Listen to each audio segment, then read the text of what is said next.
I just talked for an hour and a half about this, so it's pretty clear. So when we talk about in space, we're talking about the journey itself when we're in the space, right? So we've done the prep work, help them prepare in mind, help yourself. We're speaking a lot from the facilitator perspective. It's the same, right? We're all participating. Oh no, he's ready for another song. Bring him back.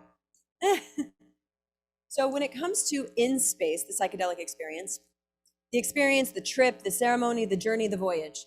I don't use trip just because of the negative connotations to something being a trip. There's anchors to it that can make it really hard for people to know what you're talking about. They just think like, oh, you're messed up. You're having a trip versus a vacation. You know what I mean? You might go on a trip for a vacation, but you might not be on vacation in a trip. That was good. Somebody write that down. Wait, Dillard's here. He might have bought the website already. Okay, so in space. The essentials, set and setting, not only where you are, but internally, right? So set and setting, if we look at this space, part of the reason I didn't want to be in a hotel environment is because we all have anchors of conferences. I'm going to learn something. And even in coming into a space like this, for me, everything becomes ritual. Everything becomes about community and doing things a little bit different. We enter a new space, we see what works and what doesn't. We, do something about that. But we actually came in yesterday to energetically clear. There's rugs in here that are 500-600 years old. If you think that can't come with some shit, you are sorely mistaken. Or I guess you'll tell me about it in your dreams tonight. So set. Think about it. I like to look at working with these spirits and these molecules as the opportunity to engage for a guest. How would you prepare your space if someone you love and respect was coming to have dinner, right? Would you kind of clean things up and clear space? I don't know, for somewhere to sit. So there's the emotional component, and then there's the safety. If you've got hard corners, if you're gonna have fire, if you're gonna have things like that, consider what's in the space, whether it's for yourself or someone else. Could they get hurt? If you've got a little bit of a step in the environment, you have to light that and clearly notate it because the perception is off. So when you're picking spaces, it's looking and actually considering what could happen in the space. It's like having little kids again, right? Maybe you cover up the sockets. People are like, I'm connecting to source. You are, that's right. So that's set. And then preparing the internal body for set, right? So set and setting. Set is like the body, the setting is the space from my lens. So the setting itself, this space is the setting. All of the emotional stuff we did to prepare this space was our setting for the space in our set. Is that clear? So moving on, facilitation, set and setting, elevate and enhance results. So set the stage within the self. Breath work. If someone's never done this work before or you haven't gone deep, doing breath work is one of the most powerful practices that you can start with, because in a challenging practice, going back to the breath is key. That will be the one anchor, and the one thing you will hold on to no matter how far you go is you have to have some breath, right? First, connect to the body. Then we want to connect to some energy, right? Creating some objects for yourself. We'll talk more about rituals, because the thing is, you can enter it believing in one God and then get introduced to another one, and you're like, oh, well, pleasure to meet you. I didn't know, right? Until I got a new context. So setting the stage within the self in mindset and body set. The more you can practice being in uncomfortable environments, maybe you have a fear of losing control, skydiving is a good practice for that, because there's a surrendering. Once you jump, there's no going back. That's how an experience can be. Once you're in, you're falling from the plane. So luckily you got a parachute, right? So preparing the mindset is a practice of being out of control in a safe space. Otherwise you may create chaos to learn how to control it, which isn't very functional. So if I'm looking to condition myself of how to surrender, I may explore something like shibari, which is erotic rope tying or bondage, because I know I'm in a safe container to surrender to something. But I'm still keeping my consciousness here to basically teach my body how to find safety in being out of control, but knowing that I'm safe. So there's ways to explore that. Body set could be a similar thing, right? When we talk about setting the stage within the self with body set, preparing your body ahead of time matters. It's going to directly impact it. If you're going to these spirits and these allies and teachers just wanting something and you're not showing up for it, it's like going to a coach or going to your personal trainer and you're like, look, I want to get in shape, and they're like, cool, start doing squats. You're like, I don't want that. And they're like, well, no, we need to build your leg strength. It's kind of important. No, can I just I just get my biceps. I don't want to do the rest. That's kind of how it will show up. It shows up as imbalances in these practices too. So even if it's something you feel like, I don't want to do that. Yeah, there is a process, and that's why discerning and deciding who you work with is so important. Do they understand creating that safe infrastructure first before you start going into the depths of other spaces, places, and something that for us, people will do what we call journey hopping, which, did you talk about that yet? No. There's something that we call journey hopping where people work with lots of different facilitators a lot of the time. Sometimes that's beneficial for people, depends what process they're in. Other times it can be too many concepts too fast. Trauma is two ways: too much too fast, or too little for too long. You can take in too many psychedelic experiences and not integrate them. And that usually shows up in the body long before the mind or the emotions. Mindset, the idea of space, safety, boundaries, thoughts on intentions, education, mental tension, ideas about the experience, ideologies, constructs, familiarization with the facilitator and the environment. I like it, we're just going to say things a few times.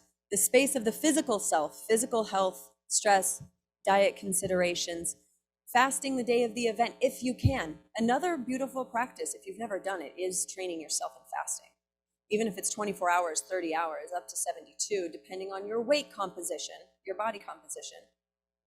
But even for many people to go without breakfast, again, there's another cultural thing where if you fast, then you're going to mess up your metabolism. That's not accurate information, but we can talk about that another time.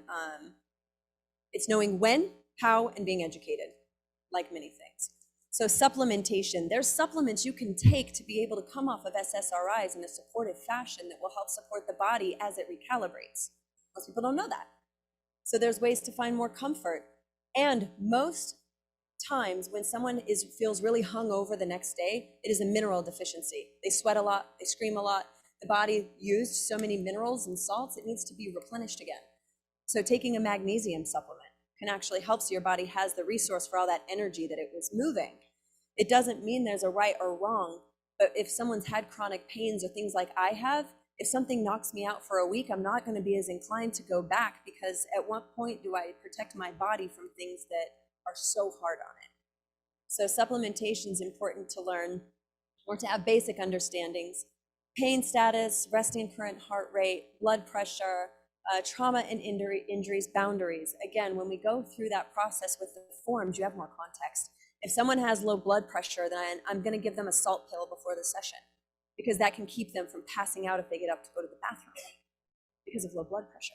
These are things that if you know that and you see that on the form, and it's like, oh, cool. Or if it's you, take a salt pill before the experience that gives your body what it needs for all the energy that's going to go through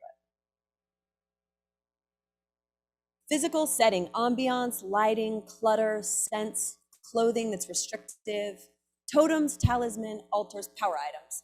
I'll talk about this in more depth with rituals and how to use crystals, and maybe Ankara could pop up at that point when we talk about that, of how crystals are memory keepers. They can help be your guide. They can help bring you back, or they can help you remember that you are still here, even if it doesn't feel like you're ever coming back. So the ambiance, fluorescent lighting, nah, bro. You want it to be as dark as possible. That's the truth of it. Even if you have to have an eye patch to take it to darkness, that allows your body to go deeper and allow a deeper experience. Because of the darkness, there's a different thing in what our body will allow when it is dark. Scents and smells, using things like Febreze or perfumes or things like that, it's best to tell participants not to wear any perfumes or colognes and really wash their body off before they come, so it's coming like prepared for this experience. That includes really strong oils, or some people love to spray their flower essence in spaces. If it's more than one person, it's got to be a conversation ahead of time. Some people's senses get tuned up so high that if you have two people and one's got a really strong smell, that's all the other person can smell, and it can be really overpowering. So really having no smells is ideal. Clothing and restrictive items. So part of the reason you see people in flowy things a lot, if someone comes to a journey and they've got pants with a waistband and they start to feel constricted, this is going to emphasize that. I've had realizations where I was like, why did I choose this? Like the tightest sports bra, the tightest pants. I'm like, I feel like a stuffed sausage. This is terrible. So having space and things that aren't like complicated buttons, right? Or a onesie pajama, you're never gonna be able to like avoid the toilet. It's going right in. I don't know anything about that, I've heard. So having things that are conducive to having space and mobility, because you might need to move, you might need to dance, you might need to get in a different position, and your clothes being restrictive can actually bring in, not for nothing, it usually brings in symbolism of you being restricted in your life. So it usually represents that. So it is powerful when you take it all off to finally remove that restriction, but it depends what everybody else in the room thinks. Consent, that's a different conversation. Altars, if I'm, we are gonna say if my home was in Jamaica where psilocybin is legal, this is what I would do in my home in Jamaica. I would leave my altar open, just in the house. It doesn't need to be in my ceremonial space. The house is the ceremonial space. So I have a central location for the altar to stay open.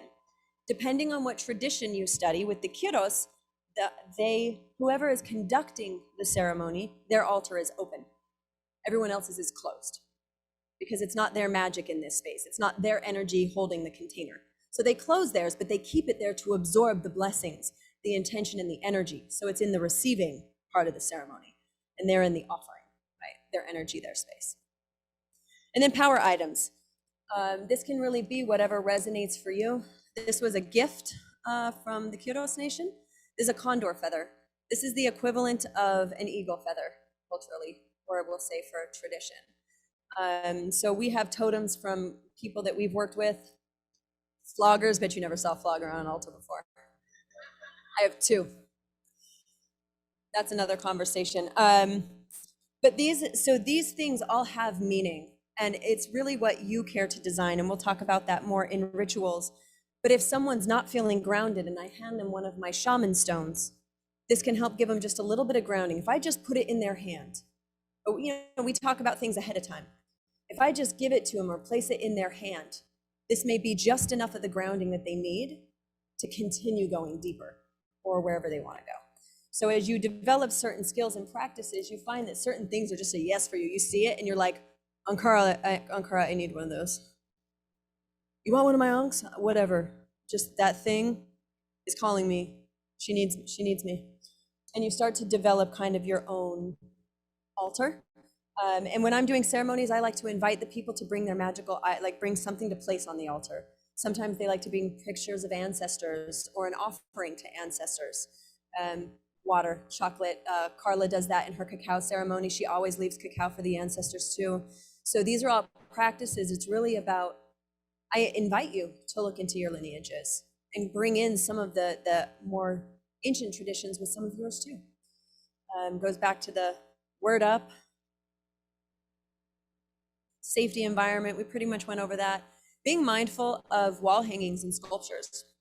If someone's tripping and you have something that looks a little bit intense, it can be a lot for them, especially if it's a therapeutic space. If you're a therapist, being really mindful and keeping pretty mellow textures, actually, because you usually have PTSD people, and they can visually, if they can see chaos and internalize chaos because it's what they're feeling. So those are things to consider. Music matters. It really matters. That's something, again, that's a whole other conversation. I posted a couple playlists in the Telegram group, so we can share more of those. After this training, we'll have the tribe.so set up, and that's where we're going to really start sharing just more resources, because if we had a year of doing this every day, we couldn't teach you all the possibilities, right? We could bring every lineage and we still wouldn't scratch the surface. So this is an introduction, so you can kind of decide, where do you want to go deeper? Where do you feel like that's the next step for you? Guided meditations. I do a lot of breath work when people are dropping in. When we say the drop in, we're referring to when it's from the first yawn, which is a sign of the nervous system downregulating. They're starting to come on, at least with psilocybin. When I see the first yawn, for me, that's the beginning of the drop in. And then for the drop in, I'll do breath work just so that they're really breathing into their body, and it can help just relax a little bit, or take their mind off of the waiting, because they're a little nervous, or you're a little bit nervous. Even if you're not being guided, breathe to the tempo of the song, nice deep breaths for a whole song, and then slow it down. It's a great exploration.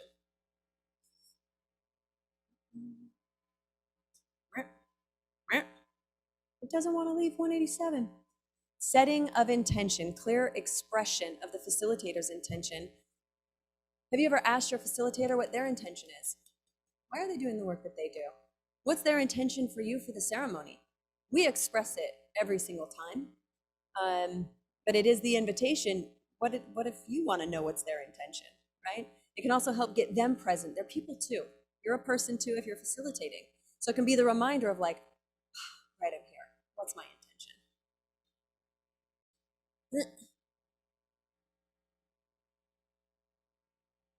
And like we could have delivered the content in 3 hours, but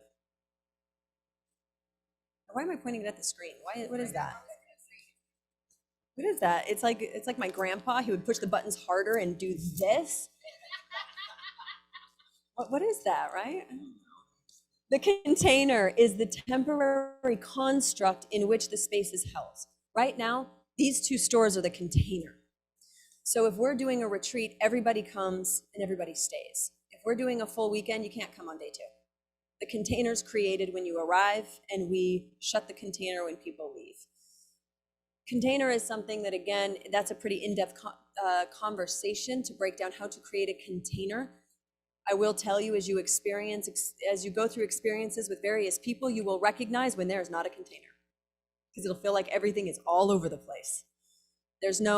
So we say, like, it creates a masculine container, which is the form, for all of the chaos and creativity and things to flow wherever it goes in a safe space. Now you can go to other dimensions, other planets, other wherever, but the container for your physical body to be anchored so that you can go where you need to go. You will notice a difference.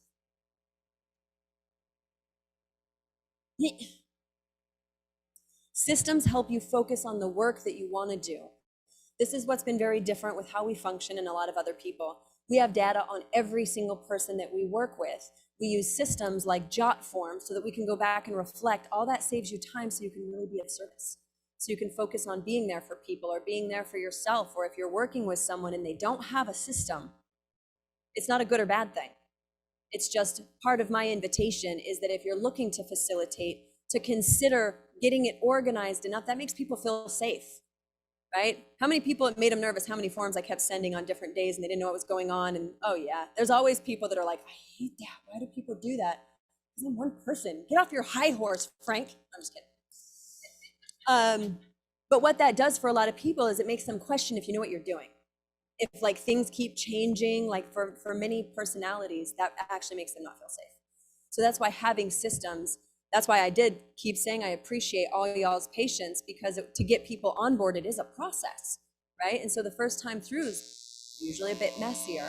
But what that does for us is along the way, I had people shadowing me to write down the systems so that then it makes it easier to replicate and focus on not having things running in the background like tech or whatever. I actually get to be fully present in this part of the experience. Super important. So back to the intake, intention, in space, integration. This is the flow that we work through. Integration, safety, journaling, nutrition, diet, supplementation, all of this goes into the integration process. And we're going to talk about this more on Sunday as you listen more, as you talk more, helping you identify what's your structure you could support someone now. Psychedelics are not irrelevant. But by creating your own infrastructure for yourself and how you want to integrate processes is how you help other people to do it, actually. Because we'll help show you how to integrate this experience through a process so that then you see that once you actually learn how to do journaling, not just writing like, so today I went to the store, but actually tracking what you want to track, having your nutrition together so you can stay focused, and then coming down, integration coaching, integration, all of these are ways to integrate that you get to decide what resonates for you. Some people, I'm not a journaler, that just doesn't resonate for me for integrating. But I have daily practices where I clear the energy every day. You know, whether with a sweetgrass or an incense or something burns to clear the air. So that's rituals for me every day, to clear the air, create space, and remind myself to get present. So that's how I do rituals. So as we get to Saturday, really thinking about What do you do after experiences to clear your energy, to get centered? Do you go for a walk? We highly recommend going out in nature, especially ideally same day, or doing sensory deprivation tanks, or float spas, as Eric will be very angry if I don't say it the right. Float cabins. Yeah, sensory enhancement tanks. Because then you also get all that magnesium or all that salt back into your body. Plus the relaxation, because your body is more relaxed. So then that can help really hold that a little bit longer. And then some of these ways that someone can be in integration, sometimes it's one-on-one coaching, and sometimes you're actually learning more when you're integrating in a group and you hear other people's experiences and you self-reflect and you consider. So there's not a right or wrong way. Even for your own integration processes, sometimes you might feel super open and be like, yeah, I'd love to be in a group and be witnessed, right? And other times you might really, to access the things that you want to, know that you need to be alone. You're like, I can't really get there because I just don't feel safe here. Integrating real life action steps. So when someone says, I realize this needs to change, I'm like, I'll pull out my phone. Great, by when? Or like, all right, I need to talk to my mom. Cool. So Wednesday? What? I'm like, all right, Thursday. Depending on the person, the when, but really having someone decide. Otherwise, they go back to their environment and the container that they used to, and they get sucked into the same habits again because that environment wants them to stay the same. That's what it's used to. People in your family, people around you, do not like for something to be different. And they'll be like, well, you always do this. Like, it's not that anyone's trying to do it maliciously. That's just the way that these things work. That's why it is a matrix, because it's so easy to get sucked back in. By having a plan and then getting your rituals to support that, if you want to stay connected to the earth and get your feet in dirt every day, that's the first thing you do in the morning. If that's your intention, that's priority first thing in the morning, right? And then life team creation, telling people in your life, hey, I want to get out walking every day and connecting with the earth. Will you meet me at Barton Springs, and we're going to jump into Barton Springs and then walk on the dirt for 10 minutes because I need support. I desire support and asking for that of people. But that's why for us, until we get some specificity after, not integrating the whole experience, but what steps next, even if it's just one. If you took one step every time, you'll be in a totally different place a year from now. Sometimes people want to go through the radical shift, but that can be traumatizing because it's too much too fast. And encouraging for yourself, reminding yourself and others to be kind to themselves. And even one incremental change is going to make a huge difference. So this is our integration process. Evaluate, create, eradicate, get your life team on board, and then you actualize. This is why so many people we've worked with in a year of journeying have exponential growth. It's not because of any other reason that we ask them what's next. And then we say, what do you need from us? You want us to text you to follow up? Make sure that you called your mom. Make sure that you had the conversation. Make sure, just to hold you accountable. And if you change your mind and say, I don't want to, I honor that too. I'm here to support you if you want it. And if you don't, I got other shit to do. No problem. All right, so this breakout session. Do you have something? So I wanted to say something in regards to our process, our integration process, and something that we've been leaning into. The life team creation thing is a real huge aspect of what we've been doing. I do a master class 3 times a year called Creating Your Life Team, and it's a big deal. Having people that are on your calendar, people that you bring in as family members, people that you hire. All of these things are really important, and we're going to go through the whole life team creation in the 5-day that we do. So we will be doing a 5-day that gets more intense, that goes deeper into our processes and stuff, and we'd love to have you on board for that, but we get deep into creating life team. A lot of the people that we have taught how to create life teams use it in their coaching practices, they use it in their business, in their lives, in their situations. It's a tremendous part of what we do, so I just wanted to bring that to your attention, that is available to you.